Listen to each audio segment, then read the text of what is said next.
agradecer ao professor Francisco Gaetani essa aula espontânea e essa maneira espontânea de se colocar, eu acho que com muita clareza aqui, nos trouxe aqui, obviamente, circunstâncias que a maior parte desse auditório aqui já conhece.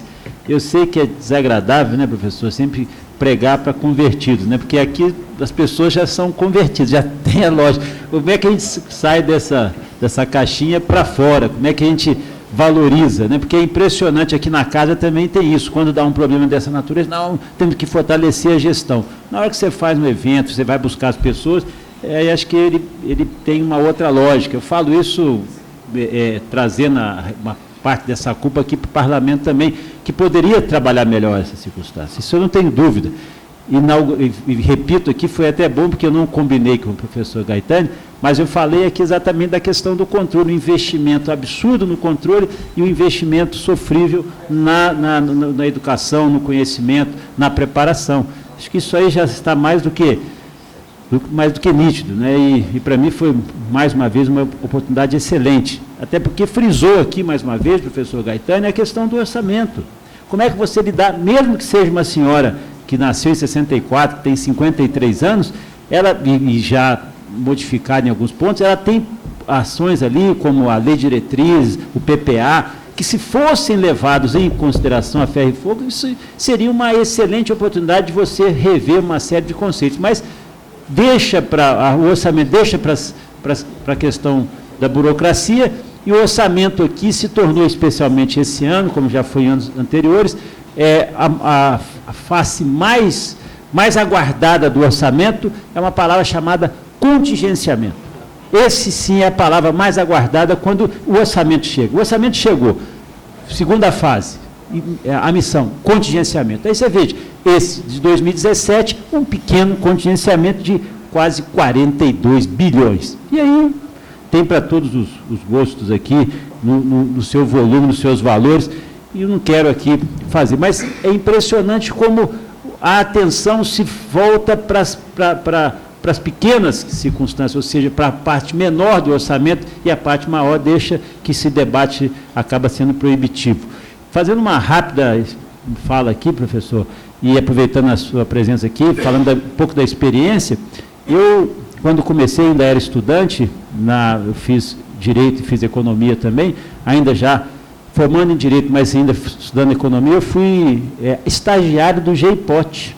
Lembra o GEIPOT? GEIPOT, eu acho que tem muitos aqui que não vão lembrar. Os mais antigos lembram, veja que eu também sou bastante antigo, experiente, não velho. E GEIPOT era um produto fantástico, era um grupo executivo que avaliava a questão do transporte no país, o planejamento, era um investimento em planejamento fantástico. E eu era responsável em fazer planilha de cálculo.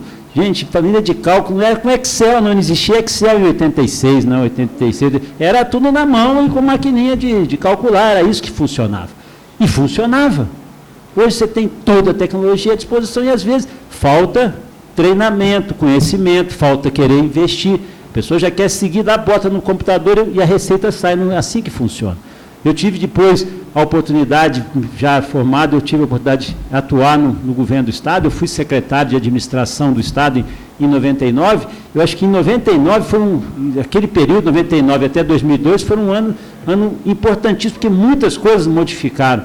Primeiro grande debate à época era a Lei de Responsabilidade Fiscal, que acabou sendo aprovada em 2001, eu acabei assumindo esse debate, essa discussão, dessa visão do que é, da importância da gestão pública, da importância de... Agora, é interessante que no país a gente precisa fazer, agora fizeram novamente, faz uma PEC, a Emenda Constitucional 95, que é a PEC dos gastos, para fazer algo, para confirmar algo que já está na lei, na senhora aqui, 4.320. Você tem que fazer a lei de responsabilidade fiscal para dizer que você não pode gastar mais do que se arrecada. É uma questão, parece básica, parece simples, mas é isso que está sendo feito. A PEC dos gastos nada mais é que exatamente dentro dessa linha aí você vai transformando, trazendo inovações legislativas para falar a mesma coisa que se você seguisse a 4.320 dentro dos seus aspectos, dentro das suas da lei de diretrizes da LDO, da discussão fosse realmente temática, a discussão fosse, se o orçamento que viesse fosse o orçamento, não o ornamento, isso sim aí seria um enfrentamento muito mais fácil, eu acho que você qualificaria, mas infelizmente acaba sendo a questão finalística e acaba sendo, dando valorização do controle, como eu digo, aos órgãos de controle, e digo aqui, nós vivemos, né, o professor Gaetano falou que nós vivemos o período da judicialização, agora nós estamos no período da criminalização, e eu digo que nós estamos chegando ao ponto da condenação preventiva. Condenação preventiva. Condenação preventiva. Depois que a pessoa foi acusada, saiu no jornal, o servidor, o funcionário, o deputado, quem for, ele já foi condenado, saiu na imprensa e foi condenado. Então, hoje nós vivemos também, não é só a criminalização. Se a criminalização partisse do devido processo legal e depois de transitar julgado viesse a divulgação, não tem problema. Hoje você condena preventivamente, depois ele vai dizer se pode ou não pode. Mas eu acho que não é o caso aqui, nós fazemos esse enfrentamento, mas é o caso, nós entendemos qual é essa lógica, dizer, quais são as opções que nós queremos fazer. Ao valorizar um evento como esse, eu chego à conclusão, e falando aqui para o Vinícius também, que mesmo que nós possamos estar sozinhos, ou não tão numerosas são as pessoas, ou a vontade de poder discutir o tema, a gente tem que continuar fazendo esse enfrentamento, porque vai chegar uma hora que as pessoas vão dizer assim, vem cá, por que está investindo aqui 70 aqui na área de controle, por que a gente não investiu alguém vai chegar, uma hora vai chegar essa hora, eu espero que seja em breve, que as pessoas vão entender que é melhor investir no conhecimento, é melhor investir na educação, é melhor investir nessa relação, do que ficar fazendo barreira à frente, mais uma barreira. Então, essa lógica não dá para ser diferente. Eu acho que essa foi uma experiência que a gente tem que começar a vencer. E aí eu conto uma rápida passagem que comigo aconteceu quando secretário de administração em 99, ainda vivíamos uma época ainda também da modernização, da tecnologia, mas os computadores principais, computadores que rodavam a folha, eram computadores mainframe. Acho que alguém lembra aqui, alguém no auditório sabe o que é mainframe? Se souber, porque também é antigo. Mainframe eram computadores enormes. Eu queria avaliar, eu fui secretário, eu quero ver um relatório gerencial da folha. Aí mandaram aqueles relatórios com impressora matricial, que era aquela folha. Eu falei, não interessa, eu queria ver alguém que pudesse me definir como é que chega, como é que você avalia isso. E também a gente precisa parametrizar essas informações que estão chegando aqui. Aí encontramos uma primeira barreira. Como assim parametrizar? Não, você pegar a legislação. Não, mas tem uma legislação que é de 1964, tem uma legislação que é de 73, tem uma outra legislação, tem várias portarias, e também tem os pareceres vinculantes da Procuradoria-Geral do Estado. Eu falei, mas por que então não junta isso? Ah, não. Aí você tem que perguntar para a dona Filomena. Mas quem é a dona Filomena? A dona Filomena era a pessoa que tinha no seu arquivo, na sua mesa, toda a legislação. Então, ela era o arquivo vivo, ela era o disco rígido da administração pública. Então, eu disse para ele, gente, então vamos fazer o seguinte, não é possível, será que é só a dona... Se um dia a dona Filomena... Não, a dona Filomena já substituiu uma outra senhora, que eu não me lembro o nome qual era. Então, a lógica era essa, assim... E você sabe disso, todos nós sabemos aqui, que hoje continua sendo, quem detém a informação, entre aspas, detém o poder. Se você tem o poder, a poderio dela e da equipe ali que atuava na divisão era grande, porque ela tinha as informações de toda a sequência de legislação sobre gratificação, sobre valores, sobre direitos que cada servidor tinha.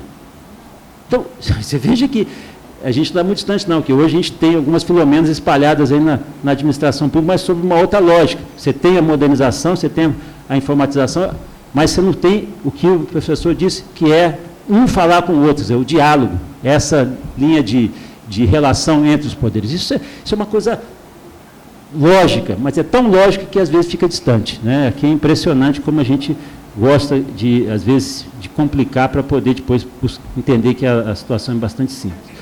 Mas eu vou aqui também abrir a palavra para o nosso debate. Eu acho que foi muito importante a presença do professor Gaetano nesse momento aqui. Nós discutimos a melhoria da gestão pública.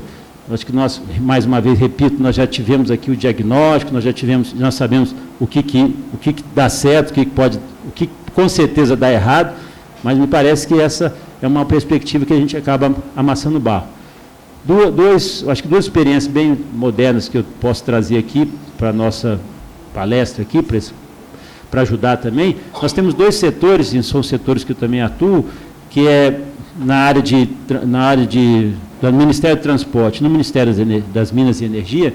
Nós temos 2 empresas que eu também incentivei, 2 empresas que eu incentivei que isso fosse criado realmente, a EPE, que é a Empresa de Planejamento Energético, e a EPL, Empresa de Planejamento Logístico, que deveriam ser ambientes onde você pudesse fazer começo, meio e fim, plantas, projetos, perspectivas. Ela é a memória viva do departamento, a memória viva do Ministério sobre esse aspecto. Eu falava hoje, inclusive, isso com o ministro das Minas e Energia, o ministro Fernando Coelho. Eu falei assim, não perca de vista, talvez seja o menor orçamento que você tem aqui no seu ministério, porque você tem Eletrobras, Petrobras, você tem eletronucleares, tem várias, mas preste atenção na EPE, porque na hora que você for embora, outros forem embora, o que vai ficar de memória viva é o que você investiu no seu planejamento, na sua perspectiva. É isso aí que vai sustentar tudo que você está, toda a sua rotina. E assim mesmo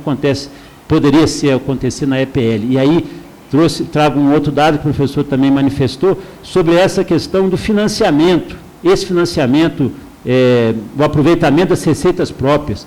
Essas entidades tinham que ter esse incentivo, o mínimo, tá bom, não precisa ser 100% das receitas próprias, mas uma parcela dessas receitas próprias como incentivo, como até estímulo ao seu aprimoramento. E aí, tanto na EPE, que é Planejamento Energético, quanto no Planejamento Logístico, quantos milhões são gastos, bilhões, às vezes, investidos em outorgas, quantos são em outras ações, na venda de concessões, na discussão das concessões ou das permissões, e esse recurso poderia, uma parcela de mínima que seja, ir para a área de planejamento, para a área desse investimento, para uma visão de longo prazo. Essa é uma perspectiva que nós estamos discutindo. Isso eu levei para o debate na medida provisória 752, que discutia concessões rodoviárias e ferroviárias. Eu falei assim, não adianta nós estarmos aqui falando do momento, da mudança da legislação, se nós não tivermos alguém pensando o país em 5, em 10, em 15 anos, mesmo que seja até por ilusão. O professor trouxe aqui a extinção e o renascimento, extinção e renascimento da Secretaria de Assuntos Estratégicos, né? Era a Secretaria de Assuntos Estratégicos, depois mudou o nome. É porque alguém tem que pensar no futuro. Se você pensa só no presente, com certeza o seu futuro é muito curto. E não é isso que nós queremos para o país. Então, vamos abrir agora para as perguntas.